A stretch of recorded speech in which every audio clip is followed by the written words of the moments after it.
Hello à tous et bienvenue dans Mouvementé, le podcast sur les vertus du mouvement. Je m'appelle Honorine, je suis actrice, maman et plutôt active. Dans ce podcast, je vais à la rencontre de personnalités de l'entrepreneuriat, du sport, des arts, pour mettre en lumière le rapport que chacun entretient avec l'activité physique et m'inspirer de leurs récits. Mon but, intégrer plus de mouvement dans nos vies mouvementées. Car comme je l'ai expérimenté moi-même, la bonne humeur, ça commence par le mouvement. Je vous souhaite une bonne écoute.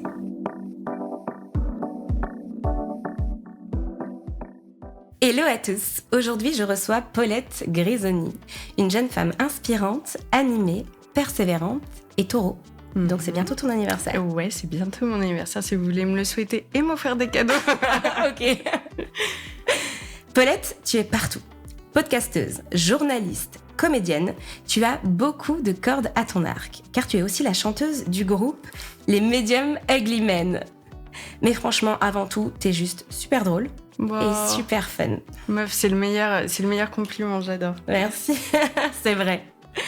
Ça fait 8 ans à peu près, presque, que tu as créé un podcast qui cartonne, qui s'appelle La Leçon, le podcast sur l'art d'échouer. Si vous le connaissez pas, je vous invite à aller le découvrir parce que vraiment, il invite à la réflexion. Et à me mettre 5 étoiles ainsi qu'un commentaire sur iTunes. C'est vrai, tu perds pas le nord. T'as raison, faut que je fasse pareil. Ouais, c'est clair. Ouais, donc aujourd'hui, vous l'avez compris, je reçois une pro. Et pour qu'elle me dise oui, c'est que vraiment, elle me fait confiance. Et qu'elle est sympa. Très. Bon, alors merci Paulette, maintenant il faut que je sois à la hauteur. Et petit big up à Tara, ta petite chienne qui va nous accompagner pendant l'émission. La pause d'ailleurs. Tu l'as, ok. Je pense qu'elle aimerait faire son podcast avec toi et elle va me voler la vedette. Ok, je comprends. Donc tu vois. Bon, je recentre sur le sujet qui nous intéresse ici, le mouvement. Et comme j'ai l'impression que tu fais rien comme tout le monde, on va parler d'un sport un peu sous-estimé. J'ai nommé le ping-pong. Parce que quand une meuf stylée comme toi affiche sa passion pour le ping-pong sur les réseaux, moi, ça pique ma curiosité. Bref, on va parler de tout ça ensemble et de bien plus, c'est parti. Salut Paulette, tu vas bien ? Hello, bien et toi ? Très bien, merci d'être là. Je suis trop contente, tu m'as offert un matcha latte. Écoute, que demande le peuple, en vrai ? Je commence avec la question que je pose toujours en premier dans mon podcast. Ok. C'est quand la dernière fois que t'as bougé ? Écoute, pour venir ici. Ah, mais oui, t'es venue en vélo, c'est ça ? Et surtout, trop drôle, parce que c'est la première fois que j'ai un petit chien, un coton de Tuléar, qui m'a volé la vedette dans ton intro. C'est la première fois que je faisais du vélo avec elle. J'ai acheté un nouveau petit sac à dos. C'était mon rêve, quand j'ai eu mon chien, tu sais, de filer, de faire plein d'aventures, des randonnées avec mon chien et tout. Et en venant, il y a un soleil magnifique aujourd'hui. Et je me suis dit, mais vas-y, c'est le moment de tenter avec Tara. Et vraiment... C'était trop chou, elle avait ses petits poils au vent et elle regardait un peu partout et voilà. Et c'était pas trop dur ?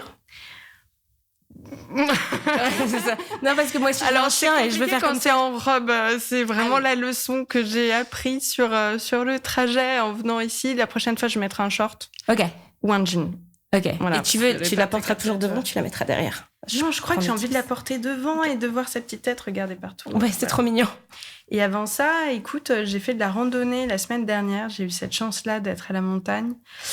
Et ma grande passion, moi, je suis pas très fan de ski. Ça me fait un peu peur, je dois dire. Mais par contre, je trouve qu'il y a un sport qui est sous-estimé de ouf. C'est les raquettes.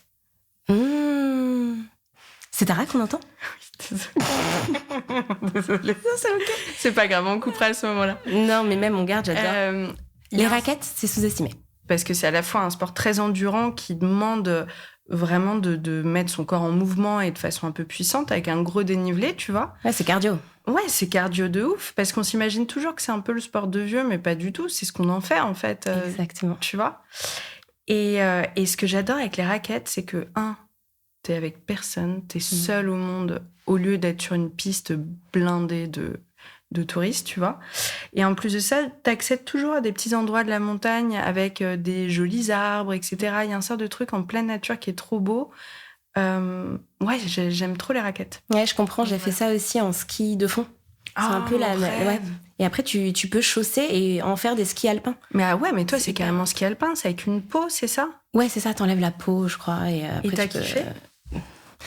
En fait, si, j'ai kiffé, mais je trouve que c'est très cardio et très fatigant comme rando, en fait. Et un peu, je pense, comme les raquettes. Et tu dois avoir un gros niveau pour... Désolée, Tara. Bah non, c'est trop drôle. désolée. Mais toi, tu dois avoir un meilleur niveau que moi parce que pour le coup, pour te faire du ski alpin, c'est des pentes qui sont ultra hardcore, non? Ouais, je sais pas, mais oui, j'ai un bon niveau. Enfin, j'ai fait du ski quand j'étais petite, quoi. Oui, mais moi aussi, j'ai fait du ski quand j'étais petite, mais moi, je suis allée sur les vertes et les bleues, et après, j'ai un peu la trouille. Ouais, moi, j'aime bien la vitesse, en fait. Ouais, j'aimerais bien comme toi. C'est vrai? Ouais, de ouf. Je trouve que c'est trop cool, mais moi, j'ai la trouille. Ah. Donc, voilà. En fait, le truc, c'est que quand t'as la trouille, c'est là que t'as les accidents. Donc, tu te fais mal. Ouais, c'est vraiment la vitesse, une question de confiance, en fait. Donc, après, c'est des caractères, je pense. Moi, j'aime la vitesse surtout, mais même, tu vois, je conduis un scooter, je vais vite. Ah ouais. Je fais en vélo, je vais vite. Et c'est quoi ton signe astro? Bélier. Non, mais j'aurais pu dire que c'était un bélier vraiment juste avant que tu commences cette... c'est dingue. C'est drôle. Mais vous foncez, c'est un truc de ouf. Ouais. Et les taureaux, ta fille est taureau, donc tu dois le savoir. Nous, on est très dans nos habitudes, notre confort, tu vois. Vrai. Mais oui, grave. Donc, moi, je pensais que le taureau, c'était comme le bélier, en fait, mais pas du tout. Non. Tu vois, typiquement, moi, je kiffe grave une piste à la fin de la semaine parce que je la connais par cœur. Ah ouais. C'est chiant, je sais. Mais... Non, c'est pas chiant, mais... Ouais, boring pour moi. C'est pas grave, écoute, j'ai d'autres qualités. Non, mais c'est bien, faut pas qu'on soit tous pareils. Ouais, c'est clair. Et justement, t'as toujours été sportive quand t'étais petite et tout? Eh ben, c'est une question intéressante parce que je pensais vraiment ne pas être sportive. C'est en tout cas ce qu'on m'avait dit sur moi et ça m'est resté toute mon adolescence. J'ai commencé la danse, j'avais même pas l'âge d'entrer dans mon premier cours. J'avais piqué un tutu à ma maman et je faisais des chorés tous les soirs à l'âge de 2 ans et demi, tu vois. Wow. Dès que je peux commencer la danse, je commence. C'est la passion de ma vie, c'est l'évidence. Je disais à tout le monde, un jour, je serai une star. Je voulais chanter, acting, machin et tout. Et j'ai dansé toute mon enfance jusqu'à entrer au conservatoire de danse classique. Sauf que j'avais un papa qui avait une vision très obtuse des choses. Et pour lui, la danse, c'était pas un sport parce que c'était pas un sport de compétition, tu vois. Et il m'a fait tenter d'autres sports, typiquement le rugby ou des trucs comme ça, vraiment à l'opposé de ce que j'aimais, moi qui étais très petite fille. Et comme j'aimais pas ça, il en a conclu que j'étais pas sportive. Et donc, j'ai eu cette idée de moi-même que, puisque j'étais un peu trouillarde, et en plus de ça, que j'aimais pas les genres de sports qu'on me proposait, typiquement l'escalade, le rugby, sport de vitesse ou quoi, tu vois, et ben j'étais pas sportive. Et donc, en cours de sport, j'étais toujours celle qui râlait, qui mitonnait un peu. J'ai mes règles, je ne peux pas. Bon, voilà. Jusqu'à l'âge adulte, où un jour, je te jure, j'ai eu un déclic, ça m'a saoulée d'avoir cette vision-là de moi-même. Et je me suis dit, mais non, mais je vais changer les choses. Et c'est là où j'ai commencé à tester des sports et à comprendre. Parce qu'en fait, on m'a répété toute mon enfance, trouve le sport qui t'amuse, qui t'éclate, pour devenir sportive. Point barre, en fait. Tu vois ? C'est exactement ça. Mais ce qui est fou, c'est que tu l'avais trouvé, en fait. Mais depuis le départ. Et j'étais ultra... Enfin, tu voyais mon corps, j'étais hyper fit. Plus, tu sais, les enfants, l'endurance, c'est un truc de dingue qu'on n'a plus. J'ai réessayé il y a pas longtemps de faire de l'élastique et j'ai sauté 2 trucs. J'étais... My God. Et j'ai arrêté de fumer, tu vois. Mais j'étais épuisée. Et nous, on y passait 2h, 2h30 à sauter comme ça. Et ça nous épuisait pas du tout. Pas du tout. C'est ouf. T'as arrêté de fumer il y a combien de temps ? Le 13 novembre dernier. Mais non. Ouais. Bravo. Bah écoute, j'ai un peu peur de moi-même parce que ça allait très bien, j'avais pas envie. Mais là, il commence à faire beau. Il y a les terrasses, il y a les spritz. Je sais. Tu veux que je te dise la vérité ? Ouais. J'ai arrêté de fumer il y a 8 ans. Waouh. Mais j'ai encore envie. Oh putain. Ouais. Les terrasses, le matin quand tu te balades et que tu vois les gens, en fait, aux terrasses des cafés boire leur café. Ah ouais. T'as juste envie de te mettre en terrasse avec eux. Et le café club du matin, c'est une horreur, ça part pas cette envie. Je suis désolée. Non mais je comprends ce que tu veux dire, mais oui. Et surtout un truc, je trouve dont on ne parle pas assez, on entend beaucoup, j'ai été dégoûtée de la clope et tout. Moi, j'ai arrêté parce que je sais intellectuellement que c'est pas bien. Que mon père est décédé d'un cancer des poumons, enfin des cordes vocales en plus. Donc vraiment, je sais que c'est pas bien. Mais la réalité, c'est que j'adore fumer. Eh oui, bah oui. Et c'est là toute la difficulté de la chose, quoi. Ouais, moi j'ai été aidée parce que ça m'a dégoûtée, ça me donnait envie de vomir. Fine, trop bien. Donc facile, j'ai pas de mérite. Ouais. Mais l'envie reste là. Ouais. Mais ouais. Mais par contre, je pense que si on refumait une clope, j'avais déjà arrêté une première fois à 2 ans et je me rappelle avoir fantasmé la clope et la première que j'ai reprise, me dire, mais en fait, c'est dégueulasse. Mais oui, tu vois ? Bien sûr. J'espère que ça me ferait ça potentiellement si je recommence. Mais je crois que le secret, c'est de jamais en retoucher une seule. Ouais. C'est dur, hein, mais...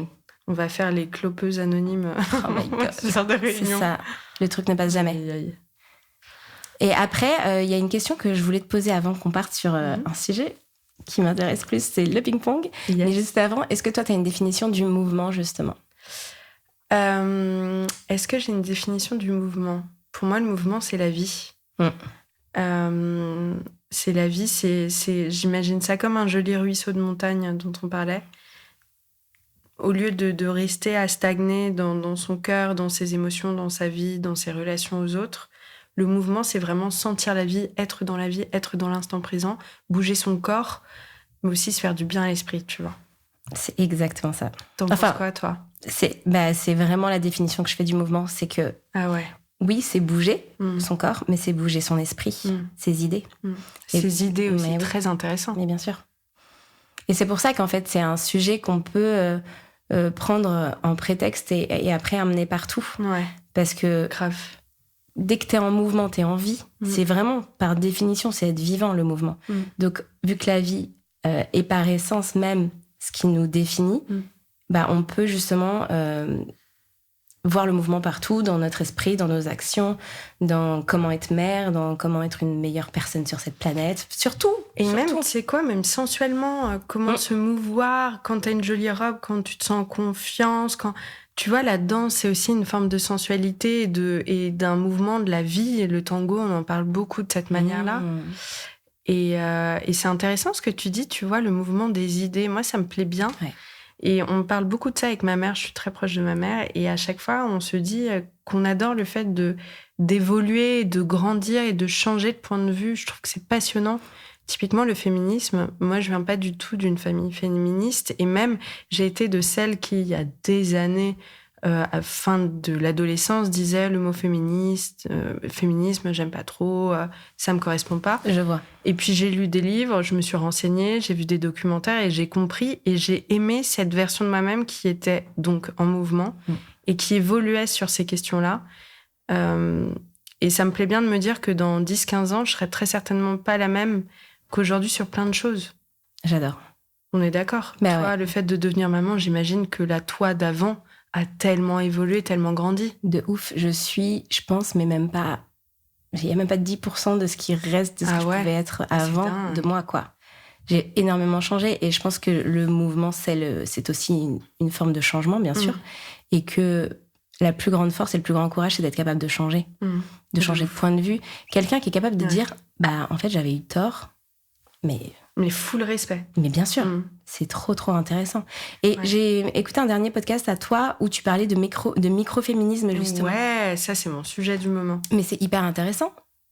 Parce que tu disais que, justement, toi, t'étais pas forcément trop féministe, tu te retrouvais pas dans ce Alors, c'est pas féminisme... que je suis pas trop féministe. Je suis vraiment et entièrement et pleinement féministe. Et je suis fière de le dire, tu vois, maintenant, puisque j'ai évolué sur le sujet.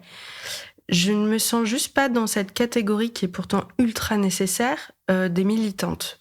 Parce que ça correspond pas à mon caractère. Je pense que certaines personnes ont cette foi, cette flamme en elles d'aller militer, d'aller au front. Et mon Dieu, on en a besoin et je les respecte infiniment. Juste, moi, j'ai une sorte de sensibilité qui dépérit dans ce genre de cas. Et lorsque je lis un bouquin, je vais être en colère 3 semaines, tu vois, et ça me rend pas plus heureuse et ça aide pas l'humanité du tout. D'avoir une Paulette en colère. je souhaite ça à personne. Je vois. Et moi, j'ai trouvé cette manière à mon échelle qui est petite, tu vois, comme les micro-actions écologiques, et moi, c'est le féminisme. Et typiquement, la question des règles et de l'endométriose, puisque j'en souffre comme tellement de femmes, moi, je la raconte, mais sans pudeur, sans gêne. Donc, j'en fais pas une affaire d'État à tous les hommes de mon entourage. C'est ça, ton geste micro-féministe, c'est parler de problèmes féminins qu'on serait censé taire. Exactement. Et alors non, en fait. Et c'est quand même c'est quand même une action politique de faire ça, quoi. Bien sûr. Et pour moi, c'est même plus un problème féminin parce que ça exclut la moitié de la population. Et pourtant, c'est le terme qu'on utilise. C'est vrai. C'est un problème sociétal. Mais bien sûr. Tu vois. T'as d'autres exemples comme ça de microféminisme auxquels les gens pourraient se rattacher? Ouais. Quand je vois un jeune couple qui vient d'avoir un enfant, je pose toujours la question au papa. Comment ça se passe, le congé paternité? Qu'est-ce que ça a changé en toi? Je le fais toujours parler de ses émotions. Waouh. S'il y a un souci parce que j'ai pas mal de potes qui ont des enfants maintenant, je vais tendre et je vais poser la question au papa. Je ramène toujours le papa à sa responsabilité parce que je vois à quel point certaines de mes copines galèrent et ça me rend dingue. C'est génial. Je vais commencer dans une réunion, j'ai toujours regardé la femme en premier, ça va toujours être dans un mail la première qui sera citée. Tu vois ce genre de truc où ce petit effort conscient de rééquilibrer les choses. J'adore. Et je vois que ça déstabilise certains mecs, mais ça plaît beaucoup aussi parce qu'en fait, il y en a plein qui attendent aussi qu'on leur pose ces questions-là. Ouais. Tu vois, c'est vraiment tendre une perche. J'adore l'idée. Et c'est tout simple en plus, tout con. Ouais. Et c'est tellement drôle par moments, tu vois, genre limite. Mais mon rêve, c'est de demander sa skincare routine à un gars. Enfin, tu vois, genre, il y a trop de moments qui sont drôles comme ça parce que ça les perturbe, ça les remplit d'émotions. En mode, je ne sais pas quoi faire, tu vois. C'est trop drôle. J'adore déstabiliser les hommes, pardon, mais c'est vraiment. Et ouais. Oh, et le mieux, c'est pardon, tu me lances dessus, mais c'est quand t'arrives et t'es en mode, moi je sais pas, etc. Et vlan, tu vois, tu les fais parler. Eux ont la sensation d'être écoutés, donc souvent ça les détend. C'est vraiment un truc que j'ai remarqué chez les mecs un peu bourrins qui arrivent en réunion, etc. Tu récapitules ce qu'ils viennent de faire et tu balances des trucs qui leur font comprendre qu'en fait, t'es experte depuis le départ et qui te sont juste pas pris au sérieux. Et maintenant, tu les mets dans leur retranchement sur des questions qu'ils ne savent parfois même pas, tu vois, dont ils n'ont même pas la réponse. C'est énorme. Bon, après, il faut vraiment être une experte. Parce que moi, je pourrais pas faire ça sur le Bitcoin, par exemple, tu vois. Non, moi non plus. Faut choisir ses sujets. Choisissons nos combats. Être un peu malin. Mais c'est génial. Ah ouais, j'adore. Patient. Il faut vraiment utiliser par moment le fait que, tu vois, moi, j'ai un physique, j'ai une voix douce, un peu naïve et tout, parce que c'est une partie de ma personnalité, c'est une réalité. Mais dans ces cas-là, utilisez-le à bon escient. Tu vois, faites-en une force. Mais faites-en une force. Parce que moi, on me sous-estime et après, blanc. J'adore. J'adore aussi. T'es comme ça, ping-pong? Ouais. Sauf que en ce moment, Alors, tu veux qu'on parle du ping-pong? S'il te plaît, j'en peux plus. Ok, parce que ça, c'est mon sujet. Attends, vas-y, je me craque. On se chauffe. Ah ouais, s'il te plaît. Ok. Non, déjà. Alors, d'où ça vient? Ouais, ok. Comment t'as découvert le ping-pong? Alors, le ping-pong, et c'est trop mignon parce que ma mère a retrouvé, je te jure que c'est vrai, un carnet d'idoles de quand j'avais 10 ans, avec marqué sport préféré, : meuf, ping-pong. What? Donc en fait, c'était là depuis le départ, quoi. Et le ping-pong, c'est un sport que j'adorais faire au collège, comme beaucoup. Mais c'était trop bien, et c'était le seul sport où j'étais un peu forte. Ça et la balle aux prisonniers. J'avais pas très loin, j'avais vraiment pas très loin. J'ai des souvenirs qui remontent, tu peux pas savoir. Mais tu les vois, mais toi, je suis sûre que t'étais trop forte en athlée, je le sens. Ouais, et moi, le ping-pong, ça me rendait folle. J'étais là, je me dis, mais c'est quoi ça? C'est pas un sport. Ah, t'aimais pas? J'aimais pas. Ah ouais, ça devait être très long pour toi, alors. Très. T'as tout compris. Bah moi, c'était le seul sport où j'arrivais un peu à, tu vois, dégainer, quoi. Ok. Et ça m'a poursuivie. Et les dernières années, à chaque fois, je proposais à mes potes, vous voulez pas qu'on se fasse un ping-pong? Et la plupart étaient chauds, mais tu sais, il y a toujours un truc au dernier moment, désolé, je vais devoir reporter. Ou alors, il y a du vent, ou il pleut, ou t'arrives à la table du parc et elle est déjà prise par Gérard et Francis qui sont là depuis 8h du mat, tu vois. Et j'étais assez frustrée de ça en me disant, mais merde, je suis toujours dépendante et de mes potes et de la météo. D'accord. Et j'ai eu ce déclic en me disant, mais pourquoi est-ce que tu attends les autres pour pratiquer un sport que tu kiffes? J'ai googlé ping-pong Paris. Qui veut jouer avec moi? Qui veut être mon copain, et tu vois. Et je suis tombée sur un club qui est à l'angle de ma rue. Waouh. Et c'est pas toujours évident parce que je suis l'une des moins bonnes parce qu'un club, il y a tous les niveaux, tu vois. Et même quand tu es par catégorie, tu peux jouer face à des mecs et des nanas qui sont vraiment plus forts que toi. Ok. Mais à chaque fois que je rentre de mon cours, j'arrive pas à m'endormir tellement je suis contente. Tu sais, j'ai mes petits pieds dans mon lit qui sont comme ça et tout. C'est une joie pure. Et de retrouver ça à l'âge adulte et de pas juste faire un sport parce que ça te fait du bien, parce que ça te détend, parce que ça t'aide à réguler ton poids, ce qui est le cas de peu près tous les autres sports que je fais, hein, soyons honnêtes. Bien sûr. Là, pratiquer une activité qui est 100% fun, Waouh. qui booste ton sens de... Moi, j'adore gagner, j'ai cet esprit de compétition, ça me booste, ça me challenge. Je trouve ça hyper smart, en plus, comme sport, quand tu commences à étudier le truc. Et juste de la joie pure, du fun pur, mais c'est trop cool, quoi. C'est magnifique. Voilà. Ah ouais, je te jure, le ping-pong, c'est la découverte de ma life. C'est incroyable. Donc là, ce club, tu l'as découvert il y a combien de temps, à peu près? Ça fait combien de temps? Alors, ça fait 2 ans que je suis inscrite. Ok. J'abuse, là, j'y suis pas allée depuis 15 jours, donc je vais faire mes petits amende honorable. Tournée, ouais, de ouf. Ça fait 2 ans, j'y vais entre 1 à 2 fois par semaine. Ah ouais. Je joue à côté avec mes potes et tu vois, on parlait de microféminisme, mais tout est parti aussi d'un moment qui m'a vachement marquée et j'en ai parlé à mon prof qui m'a dit « Ok, on va t'aider, tu vas renverser le truc ». Je jouais avec mon ex-copain au ping-pong devant chez lui à Richard-le-Noir. Et un jour, on est avec nos raquettes et il y a 2 mecs de genre 50-60 ans qui viennent nous voir et qui font « Bonjour, excusez-moi, mais juste, sachez que cette table, c'est pour ceux qui savent jouer. Si vous voulez, là-bas, il y a une autre table qui est disponible. » Incroyable. Alors, j'entends que j'avais pas une raquette qui était à 100-150 balles et que donc peut-être qu'effectivement, j'étais pas experte. Mais ils m'avaient même pas vu jouer. Ils étaient déjà en train d'en tirer des conclusions que potentiellement, j'étais une bille, tu vois. Et ça m'a rendu ouf. Et ça m'a travaillé et je me suis dit, ok, je vais dire à mon prof quand j'ai commencé les cours, ça, c'est le but à atteindre. Ouais. Et j'ai trop hâte d'y retourner et de faire ce coup de la naïveté en mode, et voilà, tu vois, de smasher leur âme. Mais j'adore. Ça, je l'attends, mais comme le Messi. Mais oui. Oh, pardon.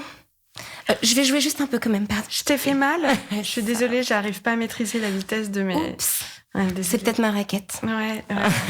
Est-ce qu'il y a des raquettes vraiment? Genre des raquettes chères et tout comme Ouais, il y a un moment où tu choisis. Oh, il y a un magasin dans le 10e qui est énorme. Parce qu'en plus, il y a une esthétique un peu, tu vois, kawaii, des balles que t'achètes. Et non, j'ai aucune idée. C'est un peu genre coréen, un peu asiate et très stylé. Ouais, moi je trouve que c'est vraiment stylé. Et t'arrives, et il y a toutes les raquettes en bois et tu choisis ce que tu vas coller dessus, tu vois, des 2 côtés pour que ça agrippe bien et tout. Et vraiment, il y a des raquettes, je sais pas jusqu'à combien ça va, mais il y a des raquettes qui coûtent 200 balles sur. Waouh. Donc je pense qu'il y a plus cher encore. Parce que tu sais que moi, je pourrais faire du ping-pong juste pour coller des stickers ou des trucs mignons sur la raquette. Alors? Non. Ah, j'ai pas le droit. Non. Parce qu'en fait, le côté noir, c'est celui qui agrippe le plus. Et t'es en train de ruiner tous tes effets, la meuf. Ah, mince. Bonne idée. Ouais, bonne initiative, mais il y avait, non. Tu vois, il y avait de la créativité, mais non. Mais on peut être créatif en ping-pong ou pas? Je pense que oui. Je pense que c'est même un très beau sport. Moi, j'ai pas ce niveau-là. Je pense qu'on pourrait. Tu vois ce que j'ai dit? Moi, bon. Non, mais vraiment, ça peut être très beau. Et puis, il y a vraiment une intelligence de jeu parce que c'est extrêmement rapide, tu vois. C'est vrai. T'as pas le temps de voir venir. D'ailleurs, un truc que j'ai découvert, c'était plier en 2 pour être à hauteur de la table, pour avoir plus de temps pour voir la balle arriver, comprendre l'effet qui est en train de se jouer, etc. Incroyable. Laisse tomber, j'ai mal au bas du dos comme une petite vieille en repartant du cours parce que je le fais mal et que je suis pas assez musclée, quoi. Donc, c'est physique. Enfin, ouais, ça peut l'être. Ça peut l'être. Ça peut l'être. Il y a des fois où je vais avoir... Ça te fait les abdos, tu fais beaucoup de torsions, t'es beaucoup en squat. Eh ouais. Après, est-ce que c'est aussi physique qu'un ultra trail? Je ne m'avancerai pas sur le sujet. Mais les athlètes sont plutôt gaulés, hein. Ah bon? Ouais. Parce que j'ai regardé quand même pendant les JO, on a regardé le ping-pong comme tout le monde. Ouais, trop cool. Et il y avait des Français très forts, non? 2 frères? Non, attends, bah ouais, les frères Lebrun. C'est ça. Que j'ai vu, j'étais au championnat, j'étais trop contente. J'étais au championnat de France la semaine dernière. Et ils jouaient face à moi et c'était la première fois que je les voyais et c'est impressionnant. Ça doit être impressionnant en vrai. Hein. Ouais. Et il y a un truc qui est très chouette. Je sais pas si toi ça t'a marqué, moi c'était la première fois au JO que j'en voyais aussi.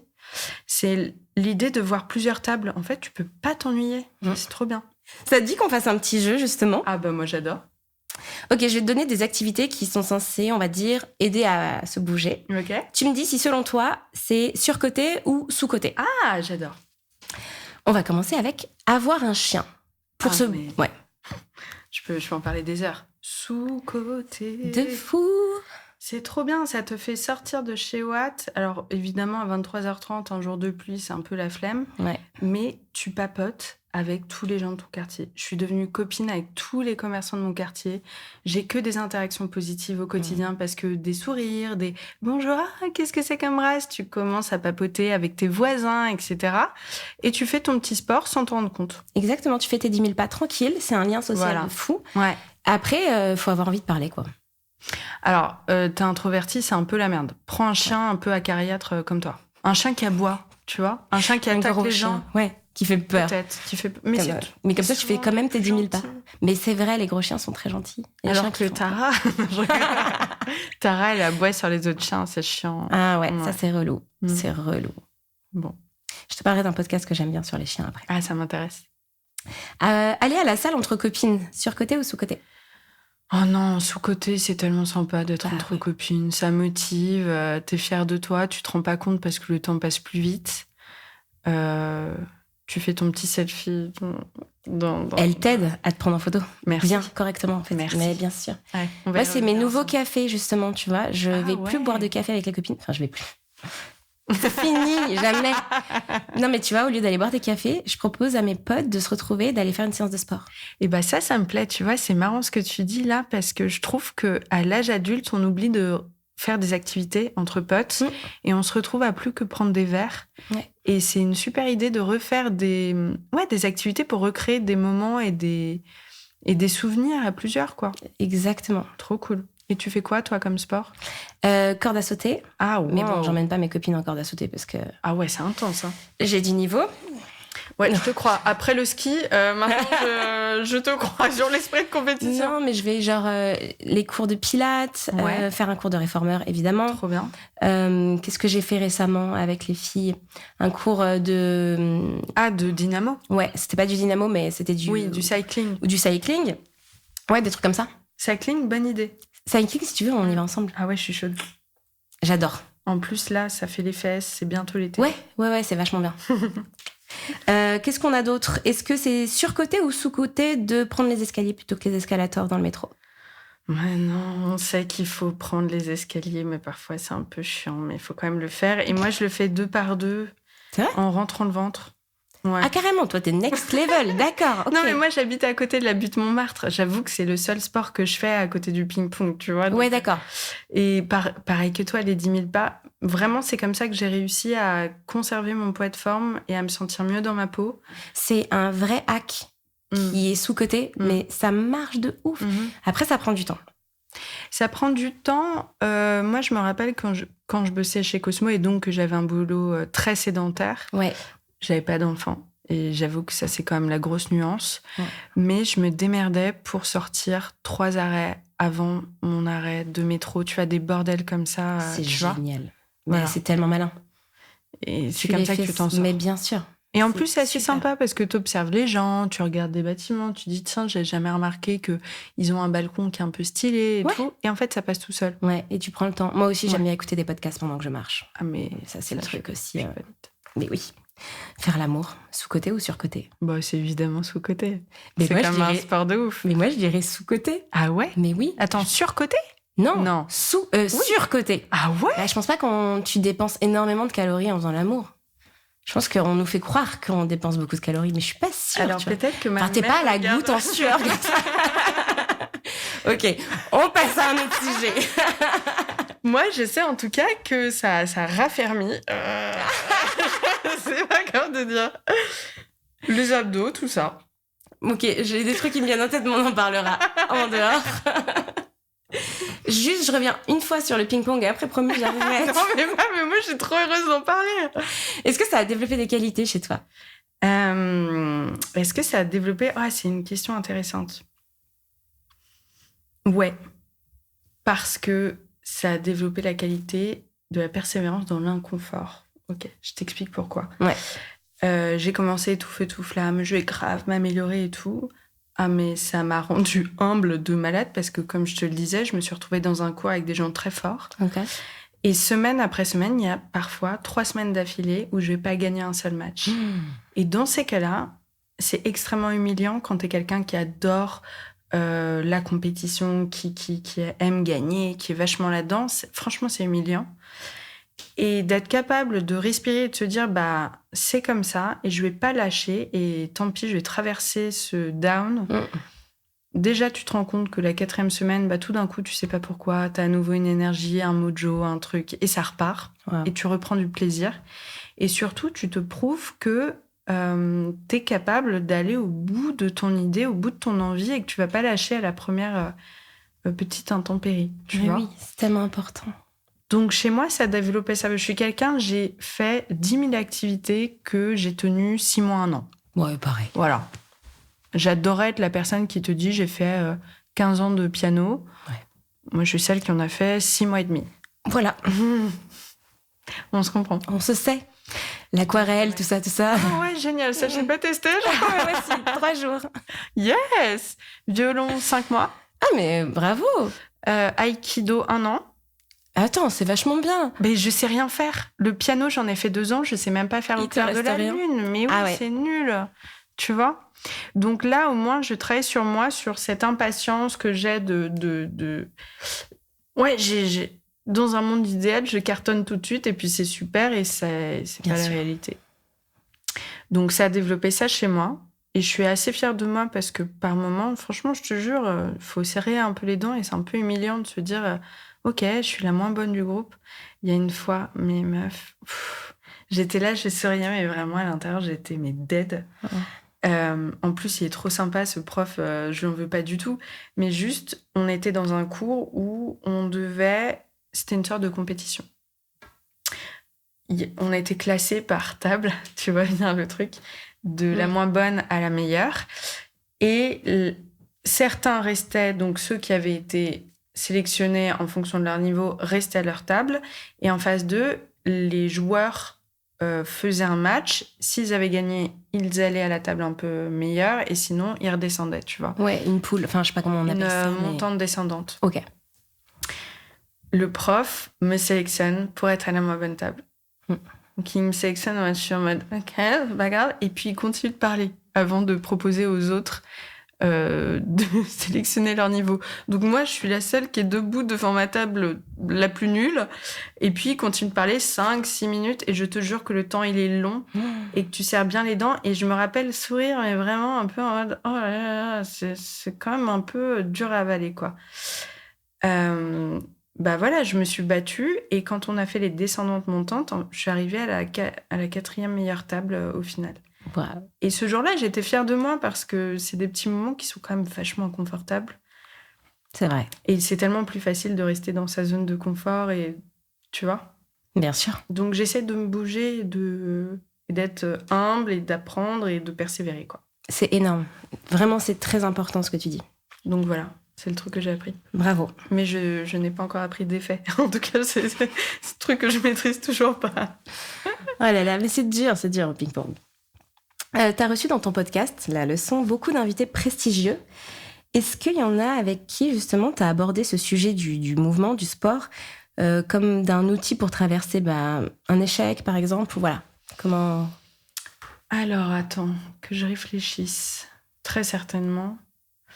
J'ai un souvenir marquant avec l'un des athlètes que j'admire le plus au monde, Alain Prost, qui est champion de Formule 1. Waouh.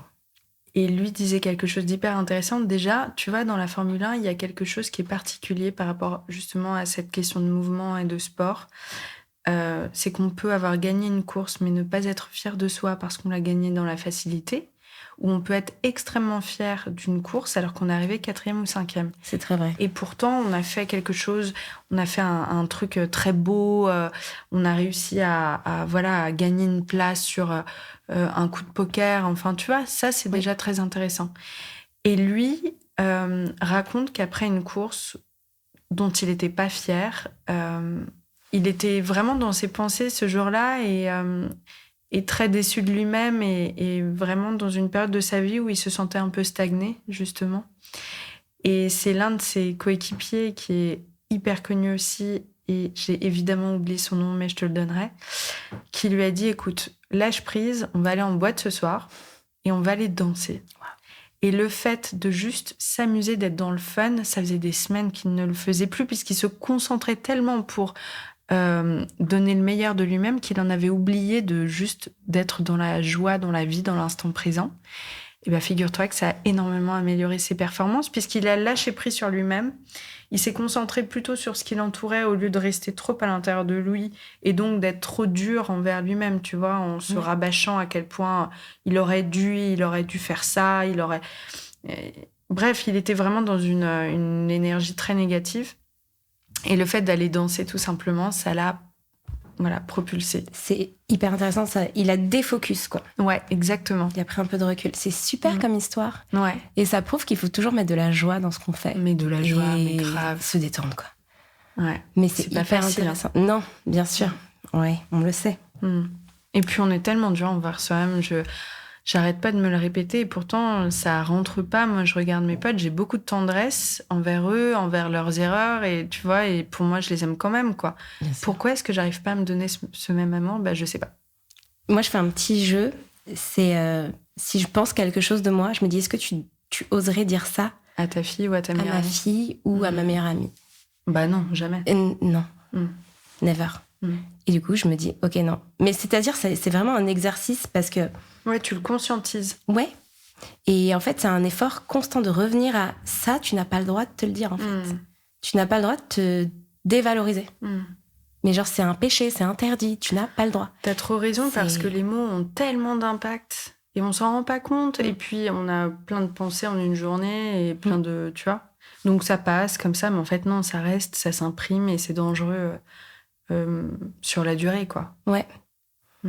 Imagine, t'as une meuf devant toi, là, qui veut se remettre à bouger.